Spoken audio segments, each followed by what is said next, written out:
welcome back to the Across the Cowboys podcast. I'm your host, Paul Ryan, and with me, as always, are Mike the Pig Crum and Brenden Fergy Smith. Gentlemen, how are you? Doing great. Mike's eating. I got my antacid pills. All that Disney food. Yeah, he's got Mike's stomach all messed up. Mike, hope you're feeling all right. I drink about 9 of these a day. Are those like the Tums that are chewable that are almost like Mentos? Mm-hmm. Those are good. Tropical flavor. Those are good. Brenden, how are you tonight? Dude, I'm chilling. It looks like it might storm, so who knows if I can keep my power on. When it rains and has crazy storms, I love to watch a scary movie. How about you? Dude, that's great. But also, I just love chilling and listening to music, though. Like, that's also just, like, peak. Yeah, that's a vibe, too, for sure. I don't know, Mike. What about you? What's your PG favorite thing to do during the rain, during the storm? Damn it! I swear on everything. I was like, I just masturbate the whole time. That's exactly what Oh, Lord. you know me too well. Do you even need the rain for that, Mike? I was just gonna go. I just basically masturbate the whole day if I'm in on a rainy day. But rain or shine, right? PG, I don't know. I put something on TV and lay in bed and do nothing. Nothing. Got you. You see, you can't see his hands right now. Oh, you can't even tell. Fun fact for those of you who are new to the show that were didn't hear just the audio version. Mike just used to do these shows naked. I was in my boxers. See, basically. then he gets PG as soon as he thought a kid was going on. Like, what the hell? Video. All right, let's go ahead and get off this topic before we start getting too crazy. Mike, where can we find you on Twitter, sir? That's CD Piglet, guys. Nice and easy. Brenden, how about you?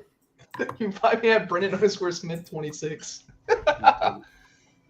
You can find me on Twitter at Paul_Ryan15. Well, it is a good week to talk some football as OTAs have started and the NFL schedule was released last week. The Cowboys schedule was somewhat spoiled, if you will, with the news coming out early that the Cowboys and the Super Bowl champion and division rival Philadelphia Eagles would be the teams to open the season on Thursday night. Brenden, we'll start with you. Is the Week 1 matchup versus Philly a vote of confidence for the Cowboys from the league in your eyes? Oh, no, it's all about ratings. It's like, we could put an up-and-coming team against the Super Bowl champions, or you can get two teams that hate each other. Like, that absolutely just despise each other. I think Philly wants to destroy Dallas on their banner night, and Dallas would love for their first win with their new head coach to spoil that. Like, it's super easy, and either way, Dallas gets murdered Week 1. Guess what? Talked about all week. Doesn't matter what happens Friday night football going into Sunday. No one cares about that. Dallas somehow makes an upset because I think Dallas is like plus 700 or whatever, and all that. So then guess what? Oh my gosh, is Philly gonna have that whole Super Bowl slump after that?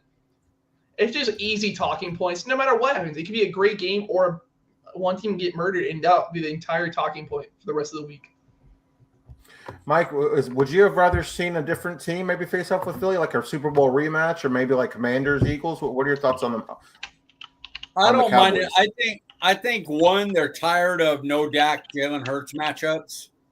One of them's always injured or somebody's sitting or something, and the other is you can see by the betting odds we're only we have a 7.5, I think is our over under this year by most betting spots. And I think the league is like, just in case they're not as good as we hope, let's get some of the big games in early. Now it's Dallas, like Cooper Rush and friggin' Cowboys went to play the Bengals and broke like a record when it was like we were under football or whatever. Yeah, so it doesn't matter. You're going to get ratings no matter what with Dallas because people want to see them lose if they But I think it's more of let's make sure we get an enormous rating with the two starting quarterbacks and the best we can off one of these games for sure. I wonder how much money like Jerry Jones has made the NFL in his time as being the Cowboys owner. You know what I mean? Like, I feel like any other owner, I don't know what this Cowboys franchise would be like, you know? He is the best owner in sports history, but one of the worst GMs. But make no mistake, owner-wise, there is no one that touches him. The only thing negative, he is an A+ across the board, except for the fact that he keeps himself as a GM.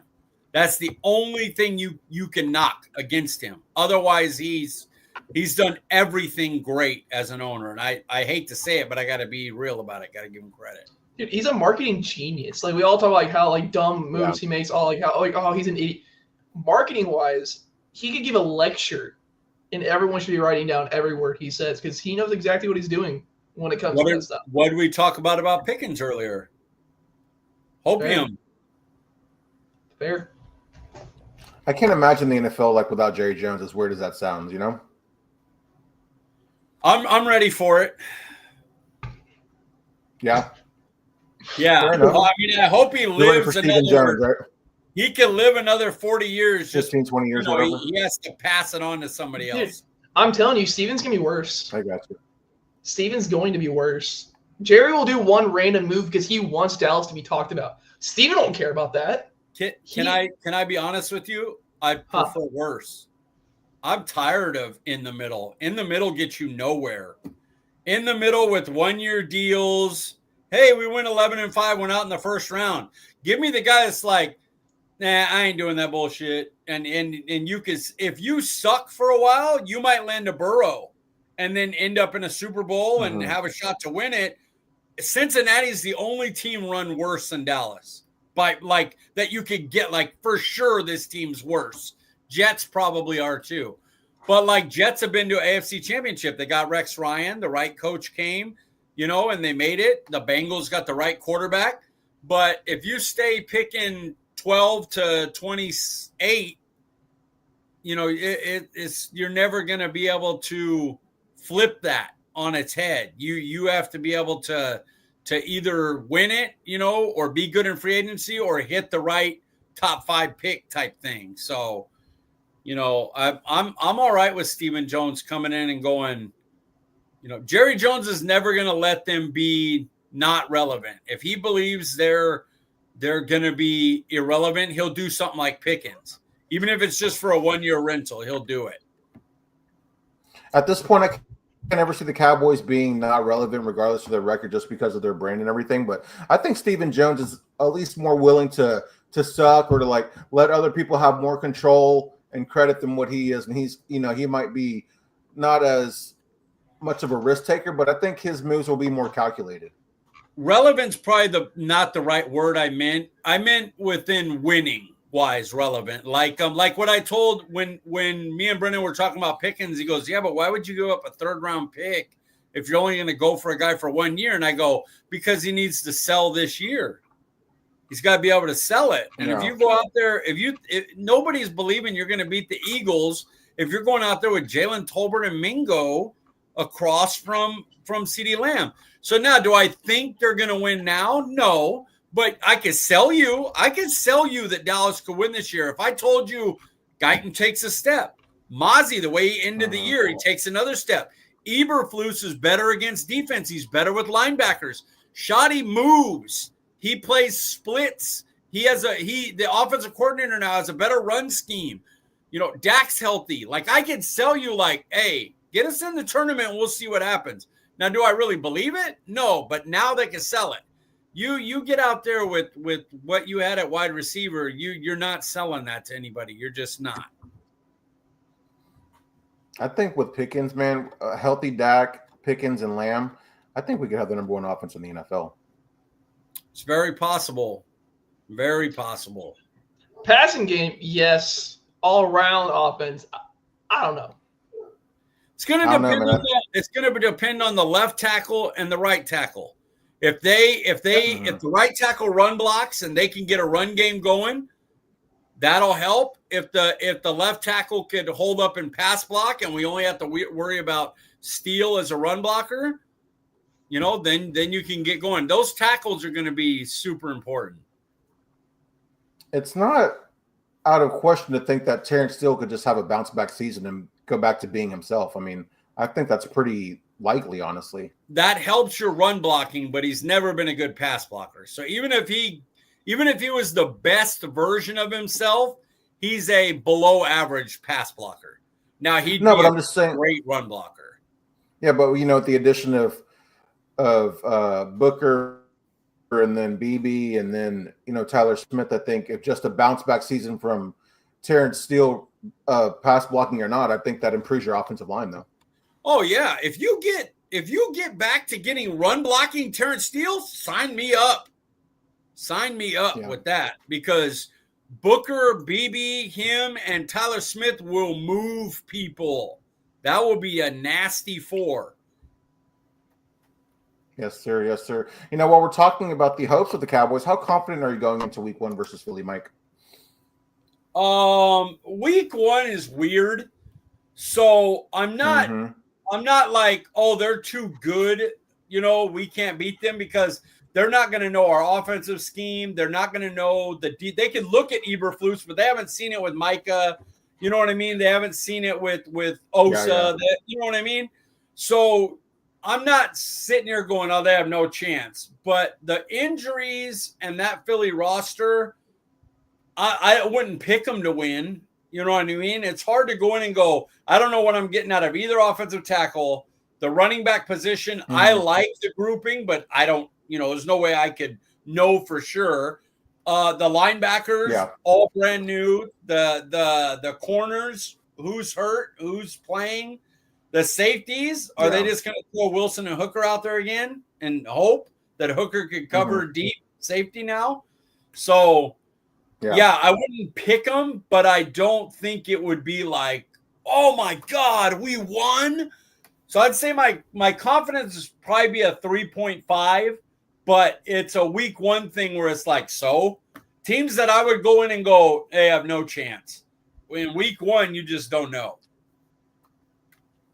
Fair enough. What about you, Brenden? How are you feeling about this game? Is this like a tone-setting game for the season, do you think this could be? So last year burned me very, very much so against the Browns. I know Philly and Cleveland, two completely different teams. I'm not comparing, saying, oh, they're right near. No, Philly is up here, Browns are down here. But, dude, I thought Dallas had something. I'm like, oh, we have a plan for this year. I'm like, we have a game plan for offense. We know how we're gonna stop on defense, and I feel good. And we got our butts kicked in Week 2. Philly starts slow, but Dallas has, like what Mike said, whole new offense. So they could come out firing all cylinders, or you go, oh shit, well that's a miscue. Okay, that's a penalty because they didn't know where they were going. That's great. So it's 50-50 in my opinion, but I think it's because Philly starts slow and Dallas is still learning. True. Right. Yeah, I like that. I'm pretty confident. I think I'm about right on par with both of you guys. 50-50 shot. I wouldn't be surprised if we won. If I were to be betting money, I don't think I would bet my money on the Cowboys. But I don't think it's as like far off as maybe some people think, that like it's big of a mismatch as some people might think. Yeah, I don't think I'd bet on Philly either. So that tells you that, I'm not sure. And that's the defending champs in their home opener. And I'm like, I'm going to avoid that game. Dak versus the NFC East, it's no guarantees. It'll be fun, man. It'll be nice to see Dak versus Jalen Hurts. What feels like the first time in a long time. I kind of already touched on this. How important would a Week 1? How important would a Week 1 win mean for this team and you, Mike? I kind of how Brenden said it. It is good because it's a new coaching staff and everything. But if you walk in and lose to the Giants, it's too early for one game to matter that much. A game after Thanksgiving or Thanksgiving on, one game could really get you like, okay, here we go. But this early, even if you go 2-0 and then you go to Chicago, lose a tough road game, and then Green Bay just walks into your house and whoops you again, then you're sitting there going, damn, we won 2 division games and I feel like shit. What's funny about this game, it's like you could go out and win and have a good win, and people okay, so it's only week 1. But if you like got beat by 3 touchdowns, you're like, man, it's gonna be a long year for the Cowboys. You know what I mean? Funny how that kind of works. Philly started off terribly last year. Like everyone was thinking, like, is Sirianni gonna get fired midseason? Like, what's going on in Philly? Is Jalen Hurts is like not the dude to be the work there with Sirianni? And then he's going on to win like 10 straight games, go to the Super Bowl. Yeah, you know. Roster. Shout out Sirianni getting the contract extension as well for him. You know, kudos to him for the success he's had, because man, it seemed like he was real close, like you said, to potentially getting fired, and then to turn around and win a Super Bowl and then get the extension. Quite the if Schottenheimer, of course, wins Super Bowl, you give him a lifetime contract. He legit says, till you die, you are the Dallas head coach. And I'll be like, yep, all for it. You give him majority. If you were him, would you just like retire? Dude, no, because you'll be talked about forever. So no, you can't ruin. If whatever coach, I'm not gonna say like when it happens, if it ever happens, whatever head coach we have will go down in infamy. Just as the best. Never have to buy a meal or a beer in Texas again, man. Oh my gosh, no. Yeah. That parade would go insane. I would have to go down that'd be there. Nasty, man. That'd be an insane parade. Yeah, for reals. Looking at the layout of the schedule, does this hurt or help the Cowboys for you, Brenden? Oh, this whole thing is brutal. Like, you hope after coming off a 7-10 season, like, you're like, oh, hey, we're going to ease back into it, and you go, okay, week 1 Philly. Okay, that's great. You go Giants. You go, oh, that's easy. I'm not scared of that. Chicago, who knows what Chicago's going to be? Like, they've won the offseason, the past, 3 years? And so everyone has high hopes. What if Caleb Williams comes out hot and he's just blowing everybody away? Or he could just slump down and you're like, oh, crap, no, Caleb Williams ain't it. He might come out hot and blow everyone. It's true. Sorry. Lord. God bless America, man. Fucking hell. But yeah, no, this whole schedule is brutal. Mike? It is. It's nasty. I know everybody's like, Dallas always got to play that 3 games in 11 days, that Thanksgiving schedule. They're going to do it twice this year.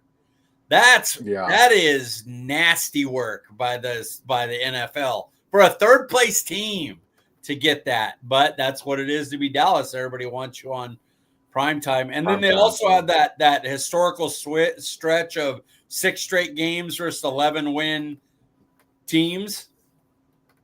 That's crazy. Never happened before. So it's rough. I mean, there's no easy part of the schedule. Not even the first 4 weeks feel easy. You know what I mean? No, your easiest part is 5 through 11. That's and even then you have Arizona, who's always a monster, Broncos, and Washington will always beat you, and Washington within that stretch as well. Yeah, and an NFC Championship team. Yeah, it's rough. And even I wouldn't take the Panthers too lightly this year either. I'm not sure. I don't think we'll get smoked by them or anything, but I think they might surprise some people this year. If our pass rush is good, I think we're fine. Honestly, yeah. We'll see what type of Bryce Young we get. Because what if he breaks out? Bryce Young could break out. Very true. So who knows? Damn. He can start hot and blow everybody, dude. Blow everybody. Dude, there's gonna be so many guys that are just gonna blow everyone, man. It's gonna be an insane NFL season. Woo, man, it's been a while since we've all been together, man. I'm not sure how I feel about it, but this is where we're at. Looking at the schedule, which game could end up being the most important game of the season for you, Mike? Green Bay at Dallas. I think that's one of those ones where it's time for the culture to show itself in a game like that. So Jordan, we're wilding right now. I just got back from Jordan, I have no idea what's going on, brother. We had to do a late night show, man. This is what happens. Oh, yeah, that's true. Right. It's super the pod late. After hours. This is what you get. Brenden, dude, that's awesome. So I had to go. I went later down in this thing, but I put at Detroit because you can have your ups and downs early on in the season, but if you come on and just lay a stinker against Detroit in Detroit. Mike, I love you, but I hate you right now. I'm not gonna lie. I'm not doing it. I'm not. I know you're not. Doing it. No, but seriously though, but Detroit's a huge game. Like that's what, week 14. So you don't have much left of the season. Who are you? Like, are you a team that's going to beat up the bad teams really good? And you're like, oh my gosh, Dallas is blowing them up 35-10, and you're like, okay, we're here. What's up? And you go to Detroit, at Detroit, and you get destroyed just like last year. Or do you have that crazy miracle game with a whole lot of controversy and you beat Detroit 2 years ago? Yeah. Who are you? What's crazy though is you look at the schedule and it's like even the teams that might be considered bad aren't really that bad, and they could beat you. Only thing is New York. That's the only team I'm like, okay. Outside of New York, yeah. Everyone else does scare me. All 3 New York games you should win. I had week 9 versus Arizona. I just feel like this is it could be similar to last year where we could limp into that game under 500, and we just have never beaten Arizona. I can't remember the last time we beat Arizona. I just kind of get the Atlanta Falcons vibes from that type of game. We can just blame Mike, though, for the last game. For the last time we lost to Arizona, we can blame Mike. I was at Disneyland, I believe. You were, you horrible human being. You know what you did to us. No, that's true. At least it'll be on Monday night. I thought you had listed the Disney curse, but apparently not. No. It was after that it was after the Arizona game that we finally that I finally won one while I was gone. That was the last one that I lost at Disneyland. I lost one at Universal though. Anytime he carries on. We're gonna lose. Which part of the schedule is the toughest in your eyes, Brenden? Oh, it's week 12 through 15. Like legit, you start off with Philadelphia. Then you go to Thanksgiving with Kansas City. Then you go to Detroit. Then you have Minnesota. Ew! What bad team are you playing there? What team you're like, okay, cool, Dallas has this much more talent than them? Maybe Minnesota just because of quarterback? Yeah. That's it? Mike, what about you? Same stretch. I put Philly through Detroit, but Minnesota's damn good too. Yeah, I went a different route. I'm curious what y'all think of this part of the schedule, but I went with weeks 5 through 8. I'm going to pull it up here real quick just so I can remember because I thought I wrote down the teams. Like clearly I did. Jets, but we've got Washington and Denver. Yeah, Jets, Panthers, Commanders, and Broncos. I mean, that's just pretty nasty. I feel like those are all definitely improved offenses, solid defenses, and it was the what I learned from you on season 1, Mike. When traveling, we got to go to New York, and then we go to North Carolina, then we go back to Arlington, and then we go to Denver. Sheesh, three road games out of 4. All that traveling. The travel's bad, but I think we'll be favored in at least 3 of those games. Can we please beat Denver for once? I don't remember the last time we beat Denver. What are your thoughts on the Jets and the Broncos, real quick? We should smoke the Jets. We should smoke the Jets and Carolina. Broncos is a straight-up coin toss. We have trouble with them, and they have a good defense, and they have a good play caller, and they'll know how to attack Eberflus. So that because we run a pretty basic defense, so Peyton will know how to attack it. That I think they should beat Jets and Carolina though. If you're not winning those games, you're hurting against this schedule. Denver though is a total. If they win it, I'll be like, great, that's a good win. If they lose it, I'll be like, well, that's Denver got us again, and it's at Denver, and it's at the end of a road 3 and 4, I believe, on the road. So that one's going to be tough to win. That's one of those schedule games that you got to battle against. Well, you kind of on the same thinking with Mike, Brenden. I'm not. Denver's defense scares the hell out of me. I watched a lot of those games last year, and their defense only got better. And like I said, I don't remember the last time we beat Denver, to be completely honest with you. So I need it more than I need air for the simple fact of every one of those losses have pissed me off so much. Like you all know, my best friend Cooper is a Broncos fan. I tell him to not talk to me. I'm like, I'm gonna blow up at you, dude. I don't want to. So like, just don't. I need one win, even though we'll be like 1-5 and me watching Cowboy football against Denver. But like, I need this one win so very badly. I'm not sure. Has Dak ever beat the Broncos? I can't remember him ever beating the Broncos. I don't think so. No, because the last time we played at Denver, he threw like a 90-yard pick six. He was trying to throw to Dez in like 2017. I think that's the last time they were in Denver. 2017. We got embarrassed. And I forget Or who the at quarterback home. was at the time, but like he had, yeah. I remember that game. It was a bad game. I'm going to combine these next two questions here. Does the AFC West, the NFC North, or our division scare you more, Mike? NFC North. We have trouble against Green Bay. Detroit's a better team. Chicago's up and coming, and you might have to deal with their weather. They have a really good play caller. And then Minnesota was a friggin' 14-win team last year with a quarterback that nobody thought was going to be any good. So, yeah, that division is rough. You try to survive in that. You try to get 2 wins in that division.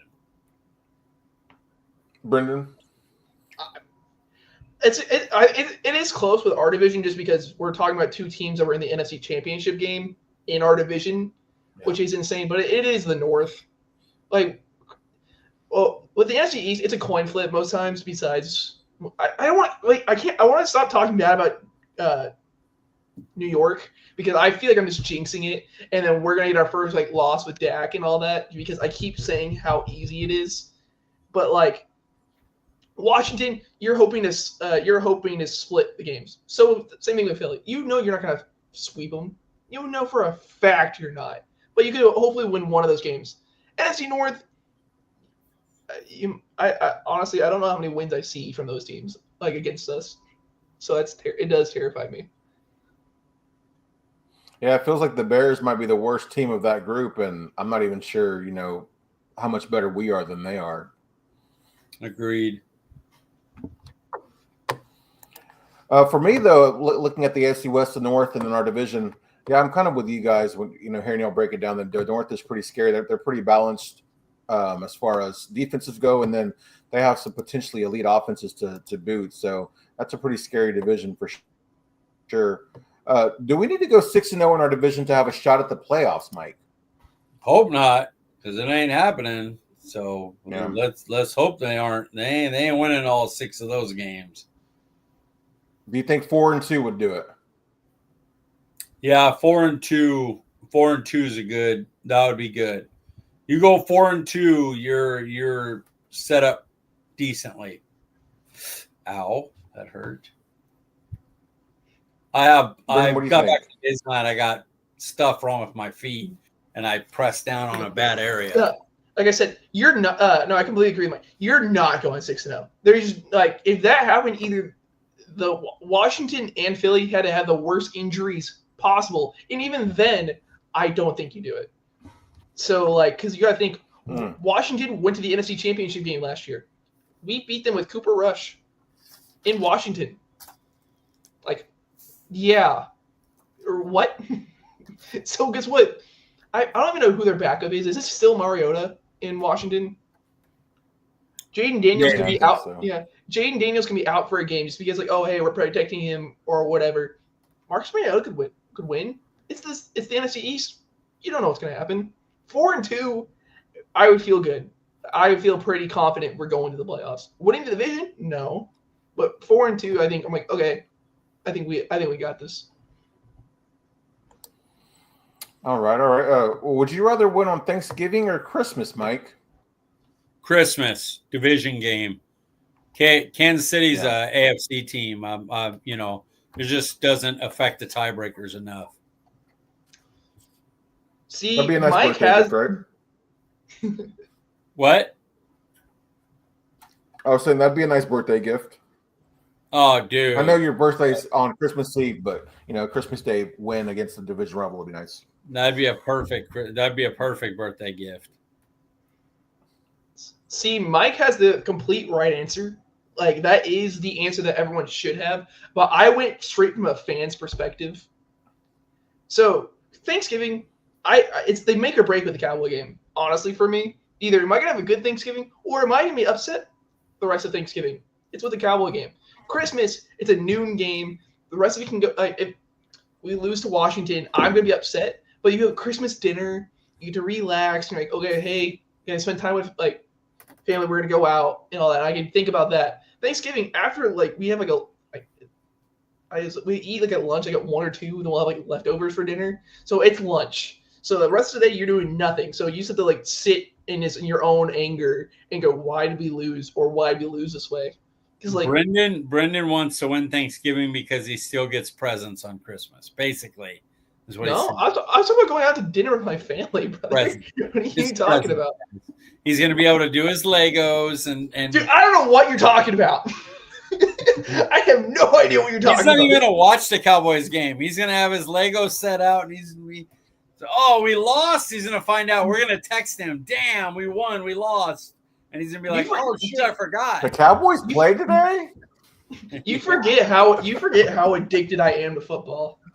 You forget that even when I hate watch sometimes when I'm upset. Are you Lego? I look forward to the day, Brenden, when the Cowboys don't like dictate your mood anymore. You know, It took a long time for me to get to that point. I don't know if that's ever going to happen because I feel like that's decade. You got at least another decade. I'll say I've been watching for now. This will be my 10th year of like really going in to watching football.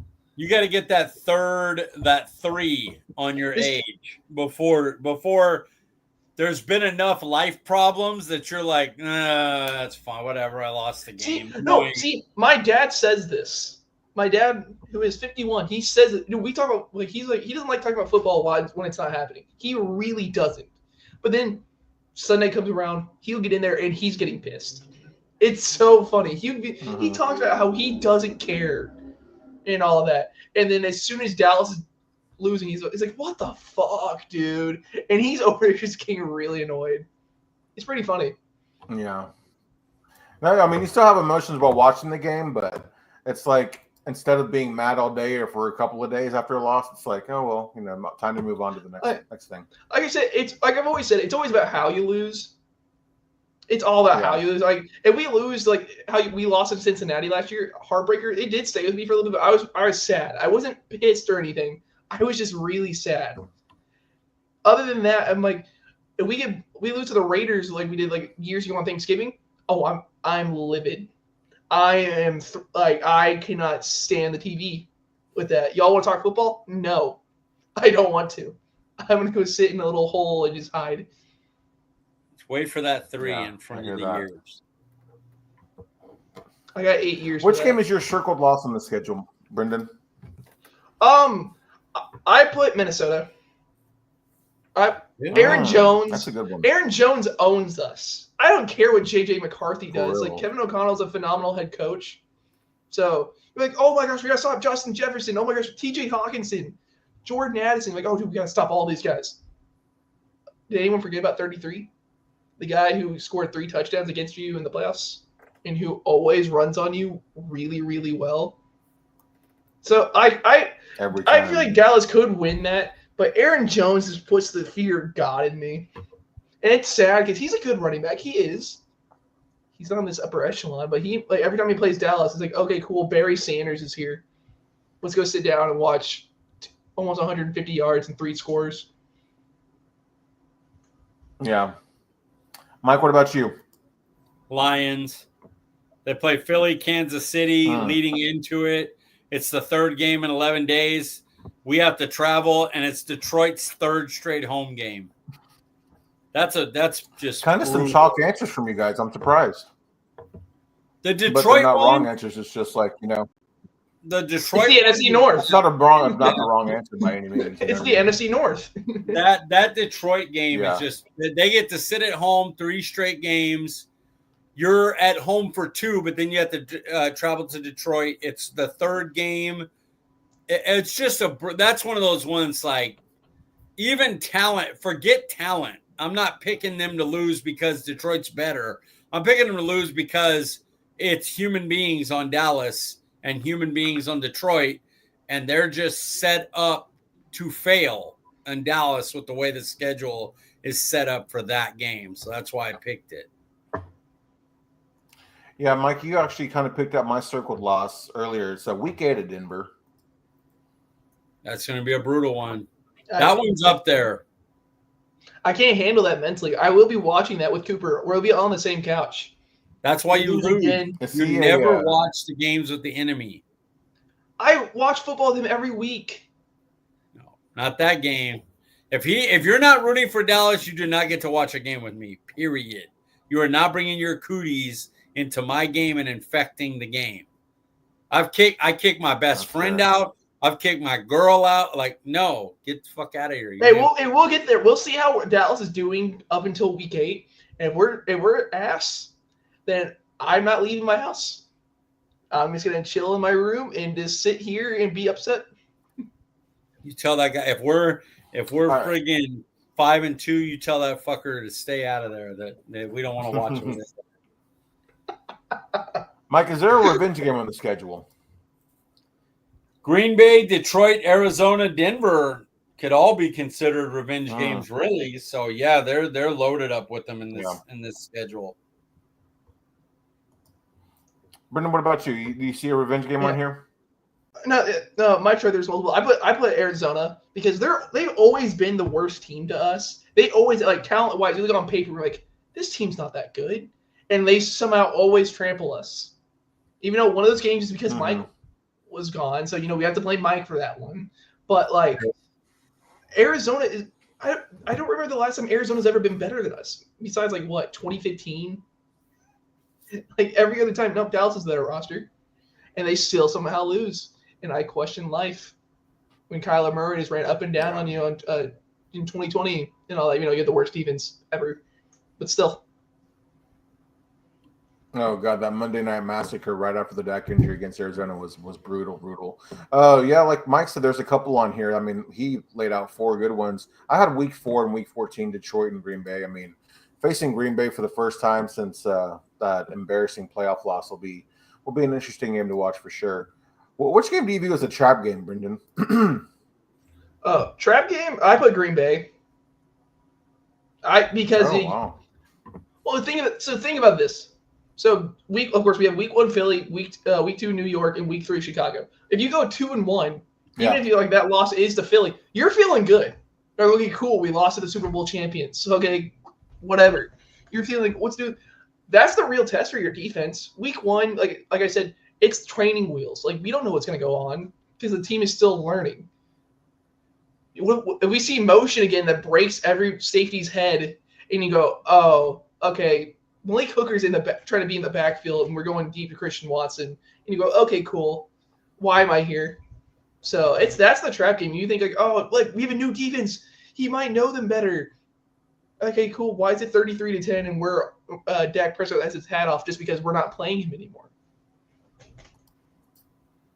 It's because we're losing. Mike? My definition of trap game is a little bit different. The way I look at trap game is it's one that you go in going, you should win, and then you don't really show up and you lose. So it wouldn't be Green Bay for me just because I think the team will be motivated from how they got their ass beat in the playoffs. I went through, I was like, well, what about Arizona? But they beat them all the time. And I don't watch the game with my dogs because it does not happen. But the Arizona game's on Monday Night Football, and we've lost to them so much, I don't see it. Then I was like, okay, the Raider game. But the Raider game's off a bye, so you're going to be preparing for them all week. And then it's on Monday Night Football. So it's hard. It's hard to see a trap game when you're the Monday Night Football game and you're coming off a bye. So I went through and I thought maybe Carolina, but I mean that's after Jets, and I think Washington you play next, so maybe you're looking ahead to the division game. But I don't know. It was hard to find a trap game in this one. I said Carolina, but I don't know if I really buy that as a trap game. Jets might be considered a trap game. Possibly. Yeah, you just got done with a really hard 4-game schedule. Green Bay was the team that whipped your ass. Maybe you're 3-1 and feeling really great, and then you travel to the Jets and you're like, Justin Fields, and they're not going to do anything. And then, you know what? Jets is a good call. That's probably the best. Yeah. That's probably the best option that I could think of for a trap game. Jets. That makes sense. You know, I had not the Vikings, sorry, but I have the Raiders as my trap game. But you brought up a good point that we are coming off the bye week, so you know that was my rest and then the extra preparation. And it's Monday Night Football. I mean, how many? You know what I mean? It's just not a lot of times you don't come in prepared for the one game like that. Las Vegas was my first thought, though. Yeah, well, that was my first thought.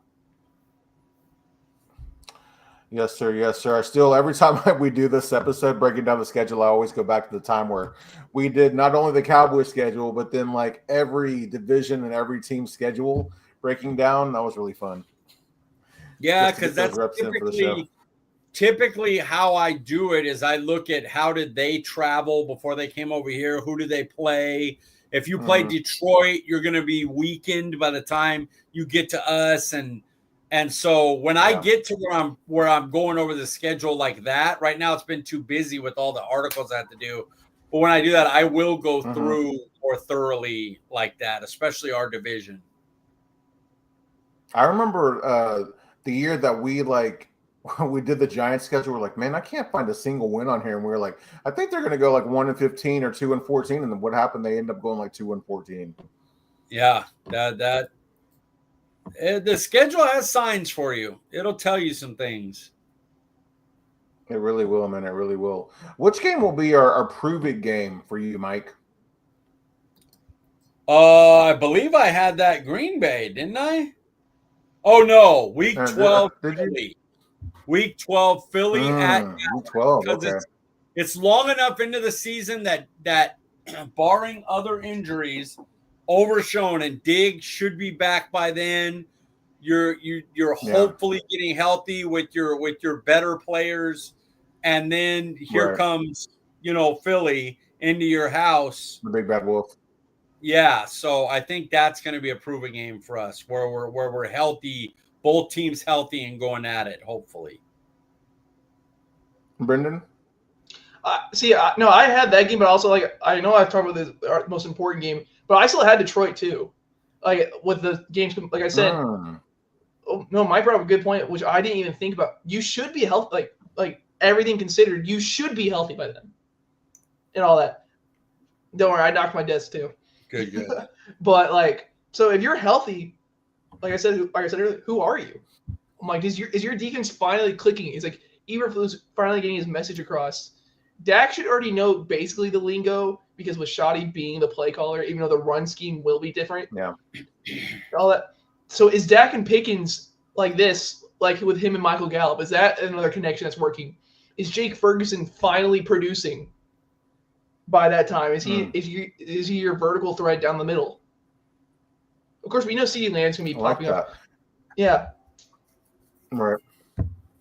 I had week 1 versus Green Bay, but after our discussion tonight, both of you guys have brought up some really good points about week 1 and the teams and everything. And nobody's really going to be at their. I mean, I shouldn't say it not at their best, but how crisp, how efficient, how into the routine of the schedule and just the game, our team. So week 1 is probably not the best answer. So I'll switch it up and I'll say at the Broncos. That's what I think will be our prove-it game because I think the Broncos are an up-and-coming team and they've got a difficult offense that's given us trouble with a really stout defense. So that'll be a fun game to watch. With how honestly how stacked this schedule is, you really can't go wrong. You could say almost any one of these teams. I have it up on my other monitor. If you could say any one of these teams, hey, you know what? You have a point. You have a pretty good point right there. There's probably legitimately 12 games you could legitimately say and you'd be like, yeah, that's nuts. It's gross. I haven't heard a lot of people talk about how difficult this Cowboys schedule is. Because no one cares. Because all they know is that they're going to get ratings. Yeah. Yeah. They'll build them But up. I'm just surprised, like, even, when it came out, like, some of even the smarter guys didn't really talk about, like, how difficult it is, which is strange now that we're breaking it down, the three of us. Well, no one wants to say that. I'm sorry, Mike.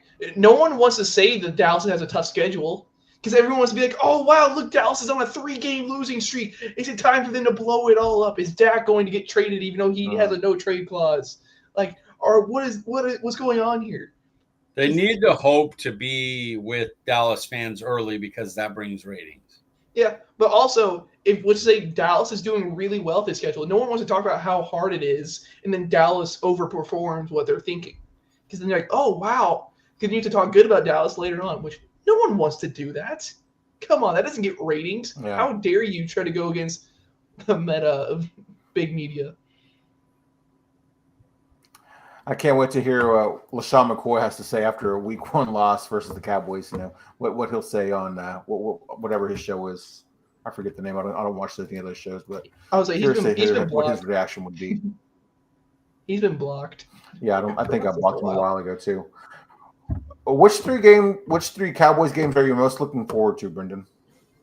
Oh, so it's Week 1 versus Philly, just because I like what Paul and I were talking about before the show. Baseball is sucking right now. The Rangers are really bad. So now I'm looking forward to the football season. So now I'm chomping at the bit. It's Week 1 Philly. Like, that is still – we talk about how rusty the teams can be. I don't care. That's going to be our first taste of actual football in a long, long time. They got that. We got at Kansas City – not at Kansas City, but we have Kansas City for Thanksgiving. That's a huge game. Yeah. If you beat Mahomes on Thanksgiving, I'm one happy boy going into next week. And then it's Detroit. There's so much drama with this. Because I know we got our butts handed to us last year. Aiden Hutchinson got hurt. Like, what if Aiden Hutchinson's like, oh, I'm going to get my revenge because I'm going to try to play and all that. Dallas finally gets a win. And what if it's another crazy scenario with the whole Dan Skipper shit with him trying to do all that because Dan Campbell's trying to be over greedy with all that. So it's those 3 games should be at least I want it to be entertaining. I want to be on the edge of my seat thinking, holy shit, are we going to win? Please, God, and all that. Mike, how about you? Just flip Detroit to Green Bay, and I have the same 3. I have Detroit's game already marked as a loss. I don't think we will be competitive in that one, so I don't have that one as high. But if I knew we were going to be competitive, it would be there. But I have Philly Week 1, Thanksgiving, and then Green Bay. This is a big year for Detroit because this is a year to find out what type of coach Dan Campbell actually is. Yeah, well, mine is the schedule. The way that it's not about their team being more talented. It's them sitting at home 3 straight games.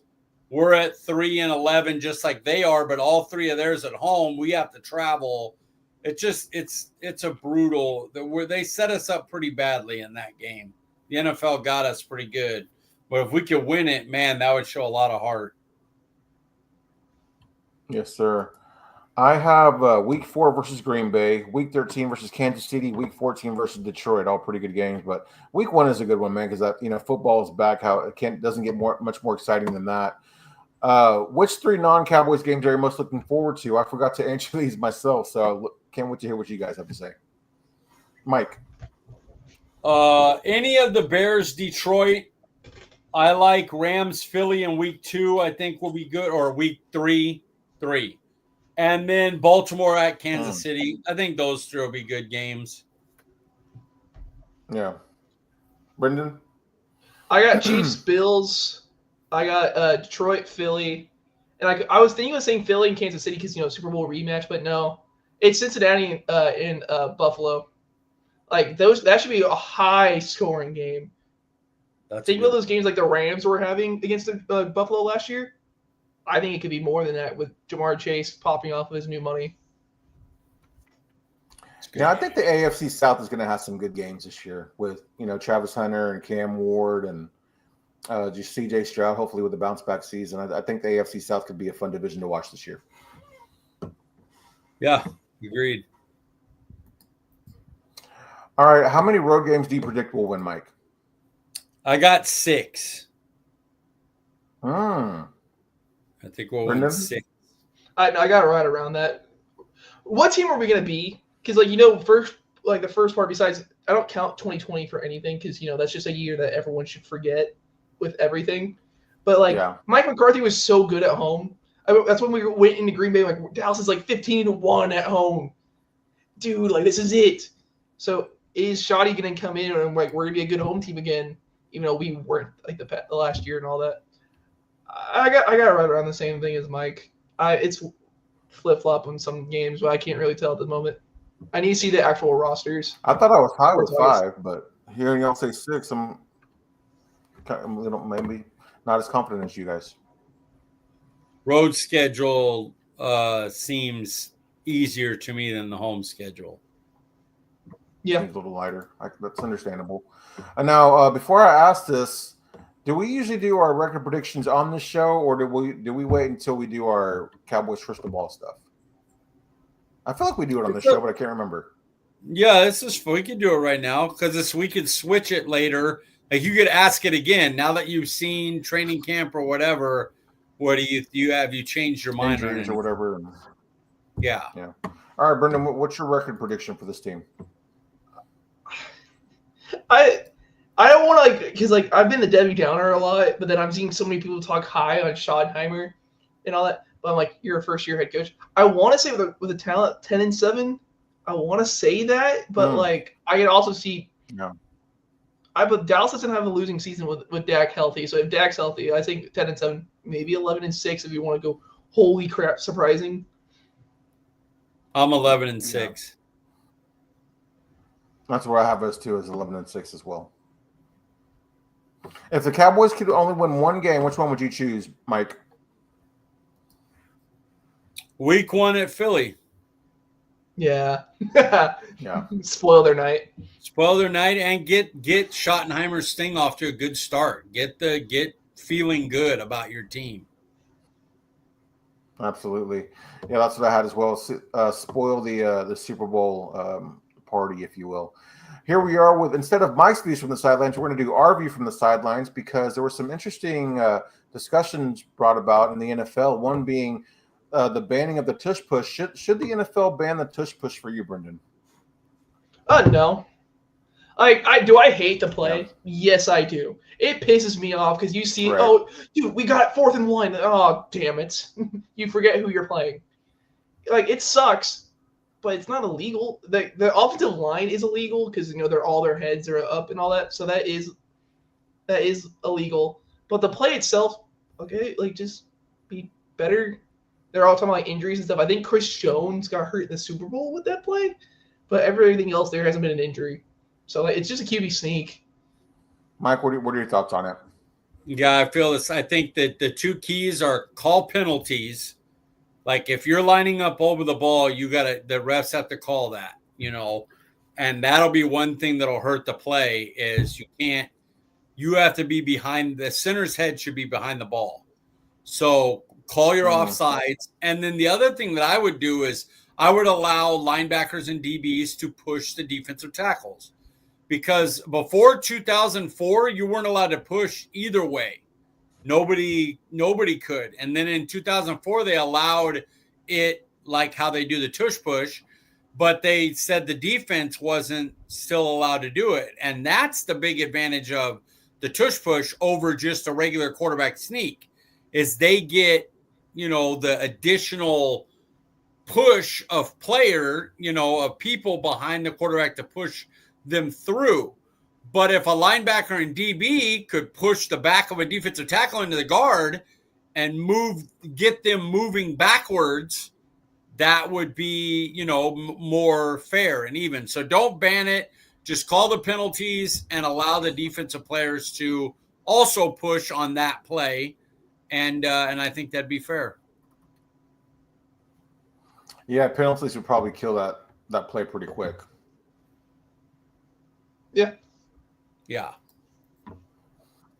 What are your thoughts on the potential playoff format change where, of course, you still have the 4 division winners making it and then the 3 wild cards, but instead of the division winners automatically getting the home field advantage. It's like the teams with the best records all are the top four are getting the home playoff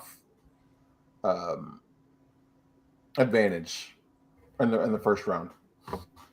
It doesn't really, I don't care either way. I think what people bitch about now, then later on they would go like, well, yeah, they have an easy record. Look at how shitty their division is. So they kill everybody in their division and they get, 6 wins right there.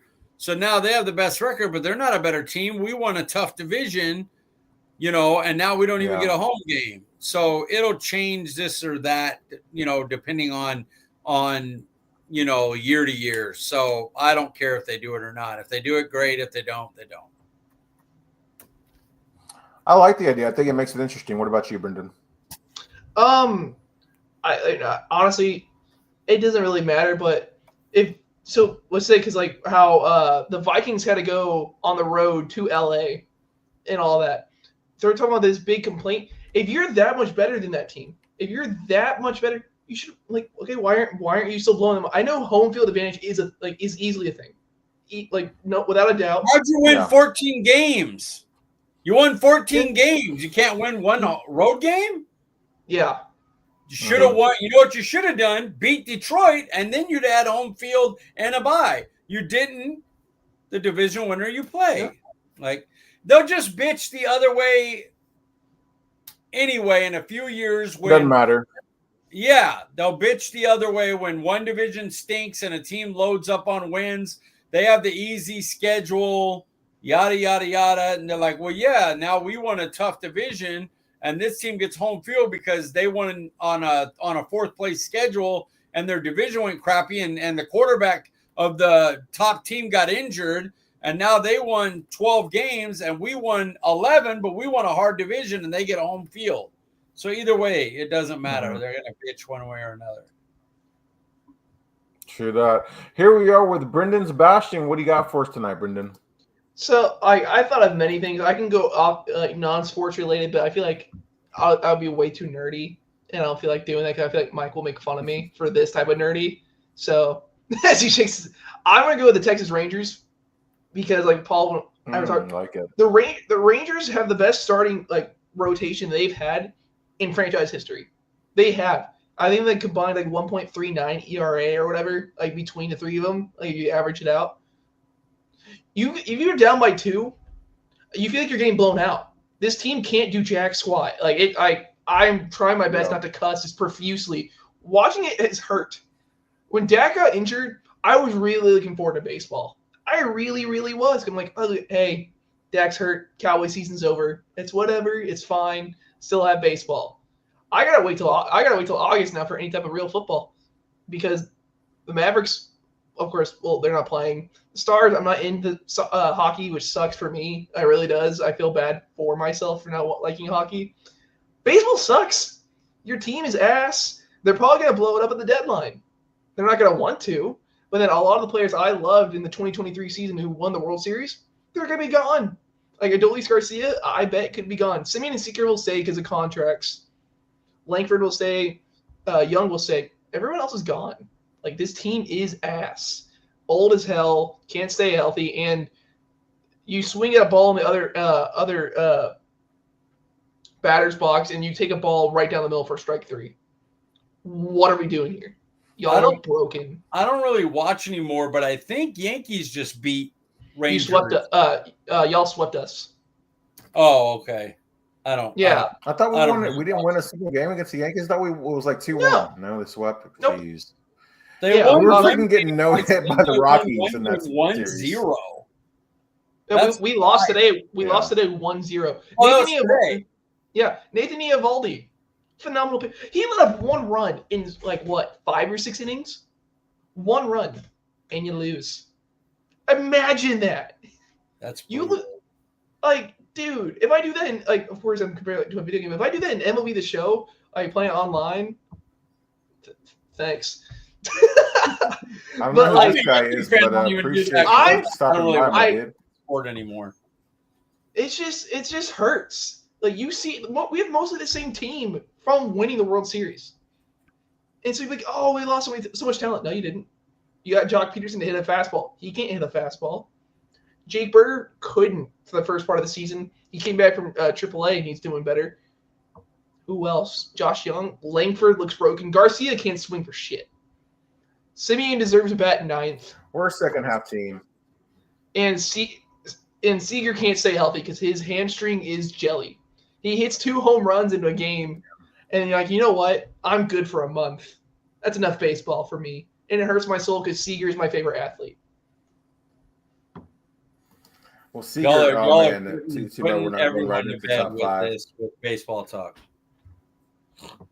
There's no sports going on. Before Mike goes to sleep, if the Cowboys win more than 10 games, I will be blank, Mike.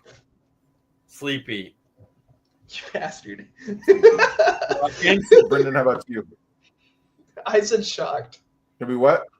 Shocked. What'd you say, Mike? Interested. I said impressed. Let's get on to the top 5 before Mike falls asleep. Maybe this will wake him up. Top 5 tonight is if you could remove injuries, past or present, from any 5 athletes' careers, who would you pick? Mike, give us number 5. How about Sean Lee? Let's get a Cowboy in there. You know, that's such a good one, dude. Yeah, when he played, our defense was elite, and when he got hurt, our defense stunk. So I would have liked to see him be healthy more. Season over when Sean Lee went out for the season, dude. It was. With that coaching staff, so bad. Brenden, number 5 for you. See, okay, I'm gonna switch my list up. I had Sean Lee higher because he, like I told y'all when I first got on here, was that Sean Lee was the reason why I wanted to play linebacker and all that. Dude, he is so damn good. Like, I'm like, oh, he's a Cowboy homer. No! Sean Lee looked like an all-pro every time he was out there. He's the smartest player on the field.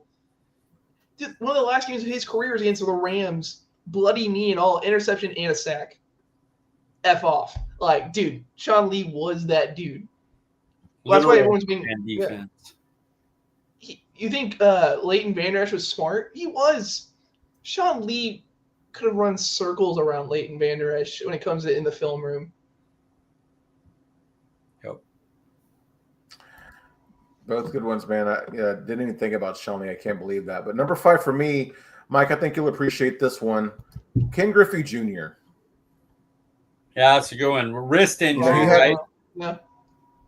He had a stellar career even with the injuries, but he missed like most of his prime, and he still had over 600 home runs. Like, to think of what could have been with Ken Griffey Jr. is like the way people talk about Barry Bonds or even like Babe Ruth, guys like that. I feel like that's how they'd be talking about Ken Griffey Jr. Probably the let's see. Ever do it. For sure, yeah. Kid Cowboy here. He's not a big fan of Sean Lee, it looks like. It makes me think maybe he didn't watch a lot of Cowboys games. Yeah, dude. I used to watch when Sean Lee went out that it was over. You went from a top 5 defense to a bottom 5 because of one guy. He was your season, not just your defense was done, but like your entire season was over. Yeah, and that's the point of when he says he didn't. When he says he didn't do shit, it's because he was hurt, and that's what we're saying. Like, if he was able to be healthy, how many games did Sean Lee play in his career? Like honest question, I have no idea. I could ask. I'm going to say 75. Mike, while you're looking that up, I'll go on to number 4. I think you'll appreciate this one, both of you guys. Anthony Davis. Yeah. Yes. For real, 118 I mean, how good would that be for the Mavericks right now? You know what I mean? 118 games in how many years? He, as a Lakers fan, he is the most frustrating player I think I ever watched. Yeah, but just to think about having Cooper Flag, Kyrie, Lively, and then a healthy Anthony Davis with Gafford, and then, of course, Max Christie, you probably cooking with some, man, if Anthony Davis is there for the entire season, bro.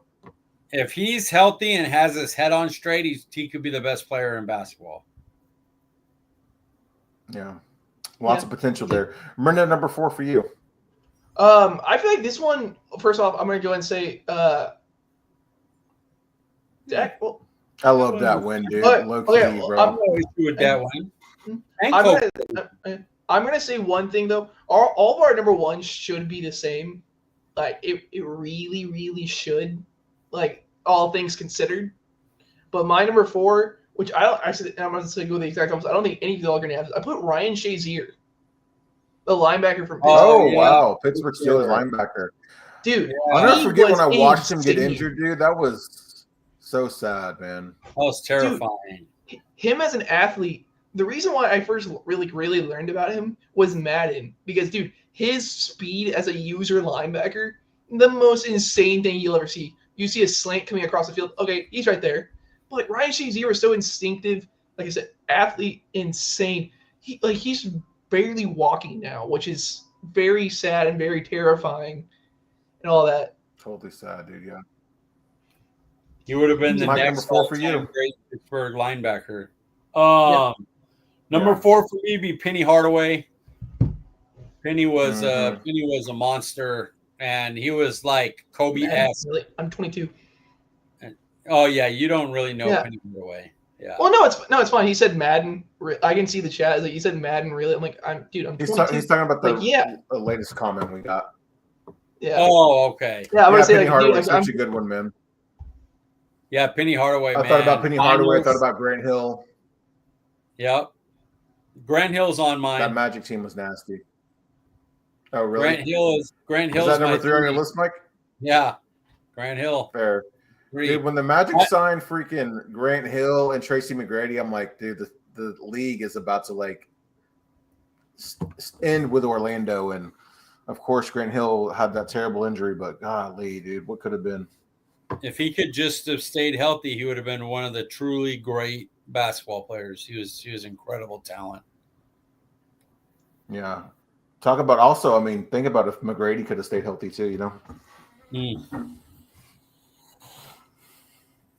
Number 3 on your list, Brenden. All right, so I keep flipping my list around because besides number 1, everything was very fluid. I put Mike Trout.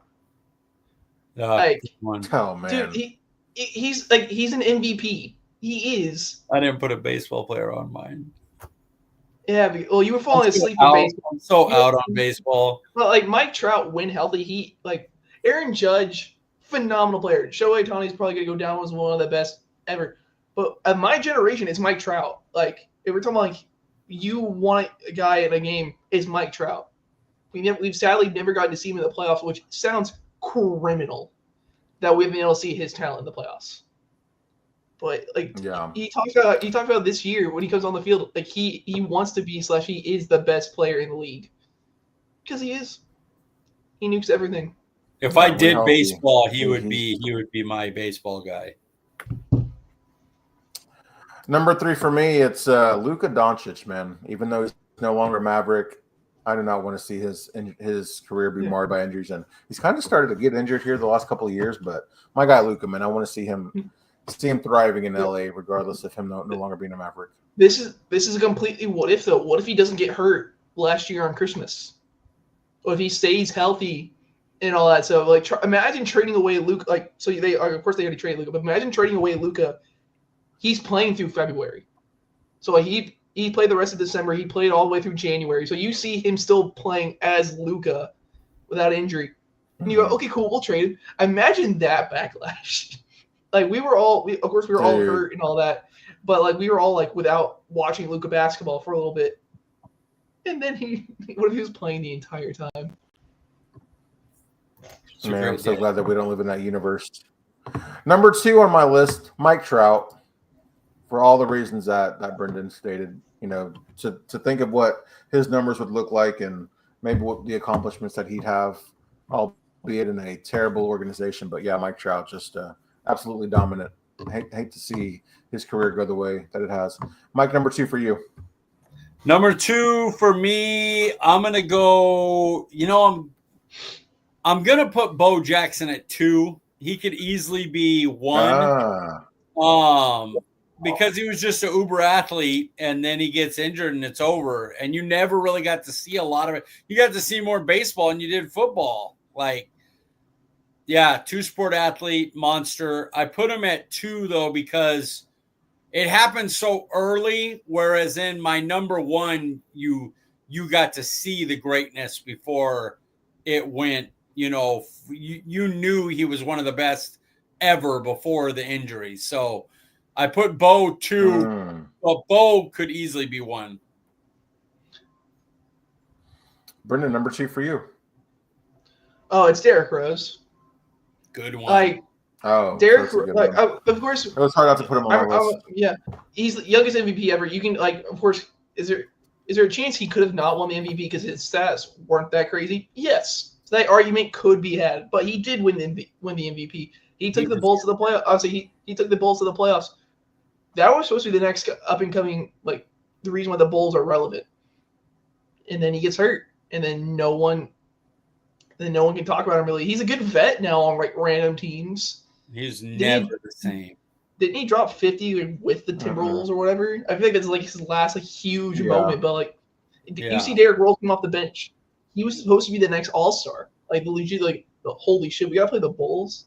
That sucks because of Joakim Noah and him. But now you never got it. I remember watching him in Memphis. I'm like, dude, this guy is so ridiculous. Yeah. For a guard, the things that he was doing. All right, Brenden, the number 1 on your list is the Bo Jackson. It is Bo Jackson. Yeah. It is, of course, this is way before my time, but hearing about him now, it's legit sounds like a myth. It feels like it's whole Wilt Chamberlain's 100-point game and all that. I'm like, cool. I'm like, I don't know if I believe you because everyone's talking like, oh, Bo Jackson ran a 4.1, ran a 4.15 or whatever. Huh? Even athlete. Oh man, this one's so good. See. Oh, that's a good answer, Kid Cowboy. I can't believe I didn't think about that one, man. God. He should have been on my list. Over Sean Lee. He should have been on my list. Tiger should on there. That's absolutely facts. That's a good one. I didn't even think about golf at all. That is completely my fault. Didn't mean to interrupt you, Brenden. I'm sorry. No, you're good. But Bo Jackson ran the 4.15, looking like the best player. He didn't want to go to Tampa Bay, so he went back in. He went back to college, and then he comes back again and goes to the Raiders. That's legendary shit right there. And then he's like, "Oh, hey, you know what? Yeah, my arm is the size of Texas. Let me go hose somebody real quick." As you can see, his insane plays in baseball, the best. Everyone talks about Deion being the best 2-player athlete because he stayed healthy. Bo Jackson would have had that by a mile. Best running back in the league. Mm-hmm. He could have if he stayed healthy. That's two Hall of Fame careers in 2 different sports, which we'll never see ever. Mike, number 1 on your list. Sterling Sharp, Shannon Sharp's brother. Oh, that guy was good one. He was Jerry Rice like I mean he made the Hall of Fame off a few years because he wasn't able to play a lot, but his numbers were so elite that he's a Hall of Famer now and deservedly so. He was incredible. He might have been the best receiver ever if he didn't get injured. He was Jerry Rice-esque. And that's why I put him 1 because you got to see those years where he just dominated football. And then it was he's gone. And you're like, holy shit.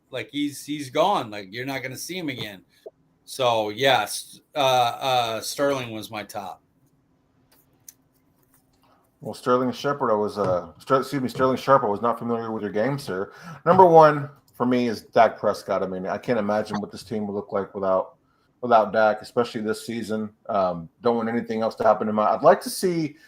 I can't imagine if the Cowboys just decide, you know what, we're going to re-sign George Pickens, and then to see what Dak could do with a competent coaching staff, and then the weapons on offense. He could have some historical numbers, I feel like. Look, listen to these seasons right here that he put together right before his injury. This man went 108, 1461, and 13 touchdowns, 112, 1,274, 11 touchdowns, 1,119, 18 touchdowns on 94 receptions. That was the year before he got hurt. Play. 94, 1,119, and 18. He had a 3-year stretch where he just annihilated football. And his other couple of years that he played, he was 90, 1,412 was one of them. He had 2 other years where he had over 60 receptions, over 1,000 yards average, and 5 touchdown average in his rookie contract. He was disgusting. He was a disgusting player. Mike, what does tomato team mean? Mike or Brenden? I'm not familiar with that term. What does that mean? Do y'all know? Tomato teams typically mean they're no good. Tomato can is what he means. When it's called a tomato can, that means they stink. Okay. Well, good Cowboy. Thanks for stopping by. You seem like a low-key hater, though. I don't know the reference. What is he talking about? What's tomato can? Dak. He's talking about Dak. Oh, he's talking about Dak. Yeah, that's stupid. What are you gonna do? Some people are idiotic. He's talking about he said fat. He's it's year 10 for Dak. So dude was an all-pro 18 months ago. See, if Dak continues with his newfound injury history, then he can go down as the story of how injury problem Romo was and Lee was. Then he'll go down. I didn't want to put him on this list now. Of course, what would he be if he stayed healthy but last year? Would he somehow salvage 2020 or whatever? 2020 was wild. I can't imagine the numbers he would have put up in 2020. Oh my God, 2020 he was beyond MVP. That year was crazy before he got injured. They would have won 5 total games, but his stats would have been so much better than everyone else's that you have to win the MVP. Yeah, he would have had that. That was maybe the worst defense I ever seen. And dude, Dak was putting up. That was a crazy ass year. Oh, shocking. All right, Dak, when Dak was second MVP 2 years ago, I don't know. I don't know why you're saying he had 1 vote. Don't know why you're saying that one, but yeah, okay. He was the second. He was the second highest when you tallied the totals for MVP. Was the second highest, and he was All Pro in 2020. Are you talking about what good team did he beat in general? Or are you talking about the MVP-esque year in 2023? He beat Detroit. They went to the NFC the Lions. That Seattle game almost put my heart in cardiac arrest. That Seattle game broke me. Yeah, defense couldn't stop anybody. But that year he beat Detroit, and Detroit went to the NFC Championship. So, I mean, you got to give him. If we're being fair, you got to give him credit for that. I always appreciate the new listeners, but Good Cowboys strikes me as a hater. He also beat Philly that year. Yeah, I don't mind having what Cowboy quarterback are you in love with then? If it's you don't like Dak, that is blatantly obvious. You do not like Dak at all. If you don't like Dak, I feel like you can say Romo. No, he's talking about stats wise too. So he's not gonna get Romo. Dak's been better than Romo, and I love both of them. That's what I'm saying. I feel like you can't say Romo. Yeah. I love both those guys. So you're not going to get me to hate on either. Romo and Dak were both good enough to win Super Bowls. They just didn't have a team. Jerry just isn't a very good GM. So, you really nothing you can do about that. But the quarterbacks are both good enough. So, you're talking about 10 years. What has he done? Only one team wins the Super Bowl every year, my dude. Yeah, I'm going to say, I forgot Dak plays every position on defense and offense. I forgot about that. Dak throws the ball to himself. He runs it, and he stops the run at nose tackle. Well, you could say he hasn't elevated the San team Francisco to a playoff game. He hasn't made a big playoff run with the team, and that's fair. But there's a lot of difference between that and he sucks because. Lamar Jackson hasn't, Josh Allen hasn't gone to a Super Bowl. Lamar Jackson hasn't. How about Justin Herbert, who's a great everybody here in DFW wants him gone. Everybody?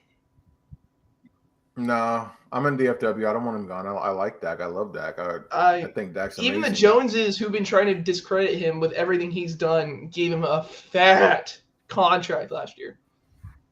He not only reset. All right, guys, let's start. He said it. Yeah, we got to go. Oh Lord. Yeah. Okay, it's time to end it, guys. Mike, while you've got your second win, before we get you out of here, where can we find you on Twitter?